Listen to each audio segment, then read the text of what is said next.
My dear students, welcome to NK Baba chemistry classes. हमने कई एक दिनों से क्वेश्चन बैंक को प्रैक्टिस करा रहे हैं। यह प्रीवियस क्वेश्चन काफ़ी इम्पोर्टेंट है। यह जो क्वेश्चन बैंक से जो हम क्वेश्चन करा रहे हैं वह पिछले क्लास में 2018 के क्वेश्चन को लिए थे और उसके आगे का 18 का ही हम कुछ और क्वेश्चन को पढ़ा रहे हैं। यह कोई ज़रूरी नहीं है कि क्वेश्चन बैंक के सभी क्वेश्चन को सॉल्यूशन किया जाए।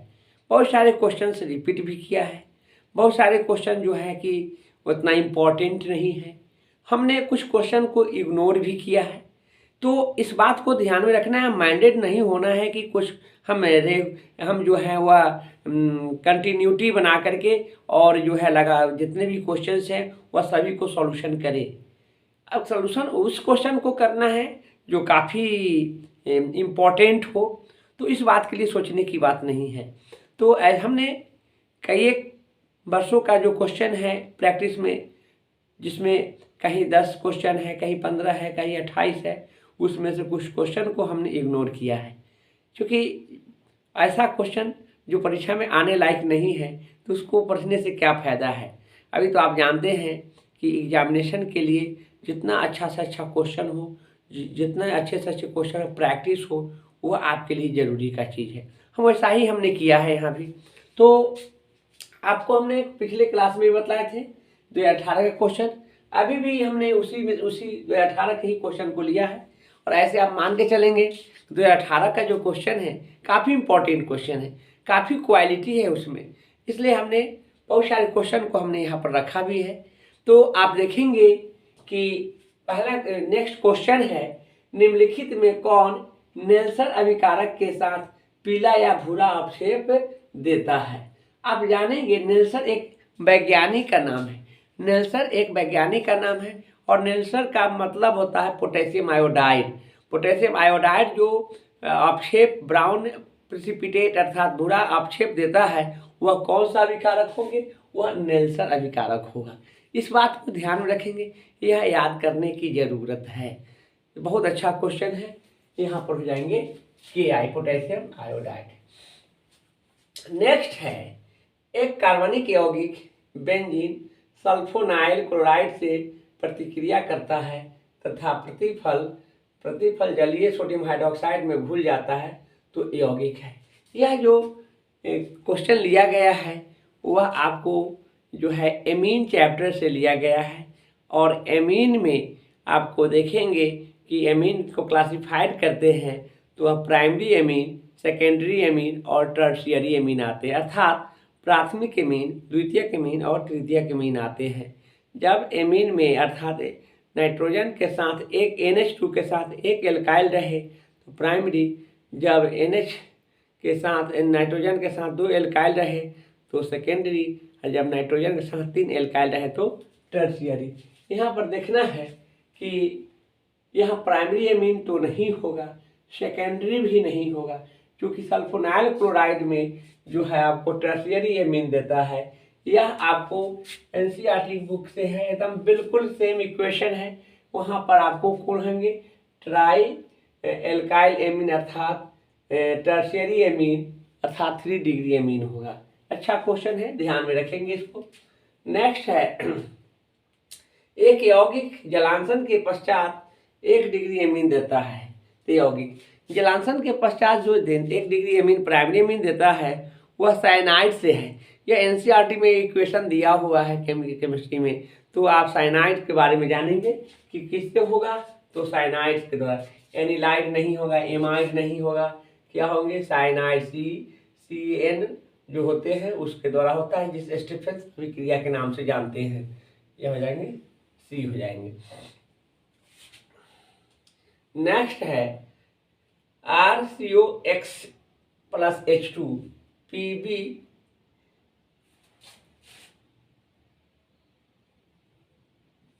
PD और बैरियम सल्फेट से RCOH बना प्लस HX है, यह प्रतिक्रिया कहलाती है।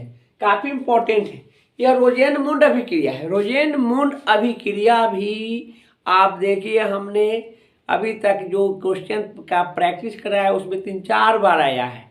रोजेन लगभग कोई ना कोई एग्जाम, मतलब कोई किसी न किसी वर्ष वाला एग्जाम में पूछे जा रहे हैं। रोजेनमुंड अभिक्रिया कहता है जब एसिड हाइलाइड को, जब एल्काइल एसिड हाइलाइड को हाइड्रोजन के साथ पैलाडियम और बैरियम सल्फेट की उपस्थिति में अभिक्रिया कराते हैं तो एल्काइल एल्डिहाइड का निर्माण होता है। तो उस अभिक्रिया को रोजेनमुंड अभिक्रिया कहते हैं। अच्छा क्वेश्चन है, इसको देखिए कई एक बार रिपीट किया है आपको हमने, जो पढ़ाया है इस चैनल पर जो क्वेश्चन बैंक से, उसी क्वेश्चन बैंक की बात कर रहे हैं जो बहुत बार रिपीट किया है। तो इसको बहुत इम्पोर्टेंट भी है। तो यह अभिक्रिया एग्जाम में दिया हुआ रहेगा। यह कैसा होगा, जैसे ही आप जानेंगे कि एल्काइल एसिड हाइलाइड है या क्लोराइड है, कहीं हाइलाइड की जगह पर क्लोराइड दिया हुआ था, हाइलाइड दे दिया। Halide means fluorine, chlorine, bromine, iodine होते हैं, जिसमें क्लोरीन काफ़ी पॉपुलर होता है इस, और वहाँ पर यह डायरेक्ट एक्स दे दिया है। तो इसका आंसर हो जाएंगे आपको रोजेनमुंड अभिक्रिया, यह आंसर होंगे। आप यह जानेंगे स्टीफन अभिक्रिया से भी प्राप्त किया जाता है, लेकिन यह अभिक्रिया जो है आपको क्या है, रोजेनमुंड अभिक्रिया। कैनिजारोज अभिक्रिया काफ़ी इंपॉर्टेंट, हमने बताया भी था कि जब फॉर्मल्डिहाइड को पोटेशियम हाइड्रोक्साइड के साथ अभिक्रिया कराते हैं तो मेथेनॉल और पोटेशियम फॉर्मेट बनता है। तो वह कैनिजारोज अभिक्रिया वो एल्डिहाइड कीटोन का भी था। तो यहाँ पर जो भी होंगे यह रोजेनमुंड अभिक्रिया, यह आपको ये भी जो है आपको एल्डिहाइड कीटोन और कार्बोक्सिलिक अम्ल चैप्टर से लिया गया है। लास्ट है हिंसबर्ग प्रतिक्रिया, एमीन में पढ़ना है हिंसबर्ग प्रतिक्रिया, उसको हम बतलाएंगे एनसीईआरटी का, जब खास बातें पढ़ाएंगे तो उसमें उसको डिटेल करेंगे। एक भी बात हम नहीं छोड़ेंगे। ये तो क्वेश्चन बैंक के बाद प्रैक्टिस के बाद मॉडल सेट भी हमने देखा है, जो क्वेश्चन ऑब्जेक्टिव मैं करा रहा हूँ वही सब उसमें भी है। तो इसके लिए सोचने की बात नहीं है। मैं आप लोगों को अच्छा कराने के लिए हम काफ़ी प्रयासरत हैं और कराऊंगा भी। एक एक क्वेश्चन आपको मिल जाएगा एग्जामिनेशन में, साथ ही एनसीईआरटी का भी तो बाकी है पढ़ाना।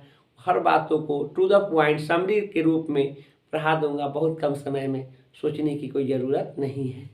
तो आपको अच्छा रिजल्ट चाहिए ना, उसके लिए तो हम काम कर रहे हैं। कुछ स्टूडेंट्स का कमेंट्स आया था कि पूरे केमिस्ट्री जो क्वेश्चन बैंक का प्रीवियस क्वेश्चन को प्रैक्टिस कर रहे हैं, A to Z क्वेश्चन नहीं हो रहा है, 10, 12, 15 करके छोड़ देते हैं। वह काफ़ी है, वह काफ़ी है, क्योंकि हम जानते हैं कि क्वेश्चन कैसे आएगा। तो जितने भी इम्पोर्टेंट क्वेश्चन हैं उसको हम कलेक्ट कर लेते हैं, इसलिए सोचने की बात नहीं है। नेक्स्ट है HCP या CCP रहता, HCP या CCP रहता तो इकाई सेल में मुक्त खाली जगह का प्रतिशत 32%, 34%, 28% और 34%, यहाँ लिख लीजिए 34, दोनों सेम हो जाता है। तो यहाँ पर 32% होगा। आपको बतलाएंगे हम,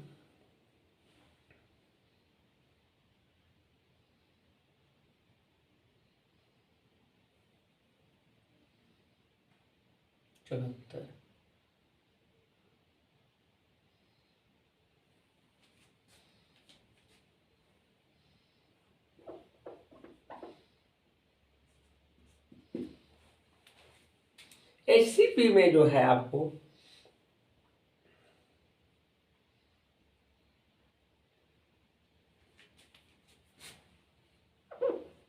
इसको 26 बना,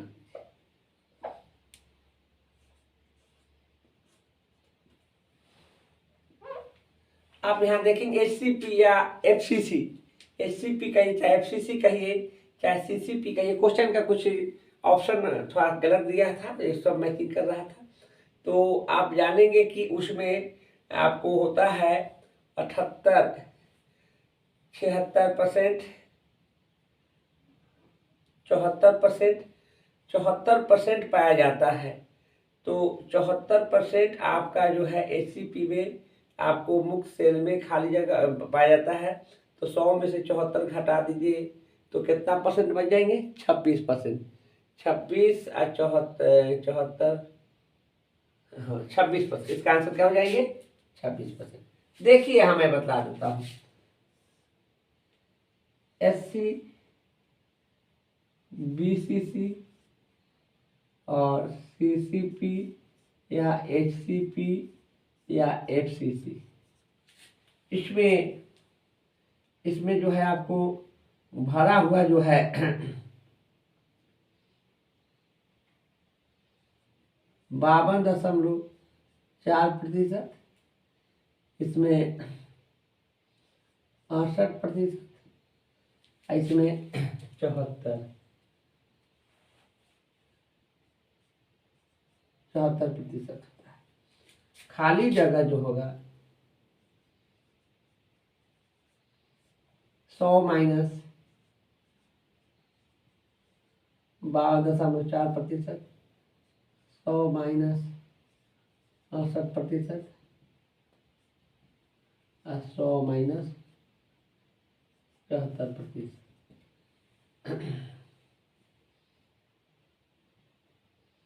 ये हो जाएंगे 47.6%, हो जाएंगे 32%, ये हो जाएंगे 26%। देखिए यहाँ देखिए टेबल, ये ऑप्शन में गलती दे लेता है। आपको यहाँ देखना है SC, BCC, CCP या SCP या FCC कहते हैं, तो उसमें 52 हम प्रूफ करके बताया जा सकता है। 52.4% होते हैं पैकिंग इफिशियंसी और 7% इसमें और 74% उसमें होते हैं। आपको खाली जगह की बात है तो 100 में से इसको घटा देंगे, तो SC के लिए होगा तो 47.6%, BCC के लिए होगा तो 32% और HCP या FCC के लिए होगा या CCP के लिए तो 26%। जो 26% देख लेते हैं ऑप्शन है कि नहीं।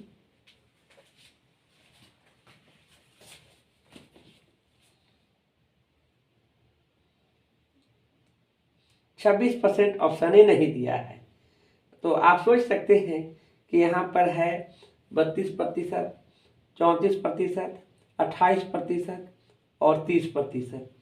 तो इस तरह से आपको देखेंगे कि 74% आपको कंप्लीट पैकिंग एफिशिएंसी है। तो खाली जगह कह रहा है, खाली जगह में आपको 100 में से 74 घटा देंगे तो 26 आ जाएगा, तो 26% होना चाहिए। तो ऑप्शन में यहाँ पर नहीं दे लेता, यह क्वेश्चन बैंक की गलती है ना, यह हो जाएंगे। नेक्स्ट है, एक धातु का रवाकरण हेक्सागोनल क्लोज पैक HCP संरचना में होता है तो उस धातु की कोऑर्डिनेशन संख्या। देखिए किताबों में लिखे, क्वेश्चन बैंक में पूछा है, क्वेश्चन जो पूछा कोऑर्डिनेशन संख्या करके, इंग्लिश वर्ड है लेकिन वहाँ हिंदी में भी कोऑर्डिनेशन संख्या लिखा है। हमने यहाँ पर ब्रैकेट में ऐड किया है उपसंयोजी संख्या या समन्वय संख्या। तो आप जानेंगे HCP के लिए 12 होता है, BCC के लिए 8 होता है और SC के लिए 6 होता है। तो इसका आंसर हो जाएंगे 12। अच्छा क्वेश्चन है, इसको याद रखेंगे। नेक्स्ट है, निम्नलिखित में कौन यौगिक केंद्र स्नेही न्यूक्लियोफिलिक योगशील अभिप्रतिक्रिया के प्रति सबसे ज्यादा प्रतिक्रियाशील है। तो यहाँ पर आप देखेंगे कि यहाँ पर ये क्वेश्चन जो दिया है तो बेंजाइल वाला होंगे, हो जाएंगे मेथाइल बेंजाइल कीटोन होगा, इसका आंसर हो जाएंगे C होगा। अच्छा क्वेश्चन है, ध्यान में रखें।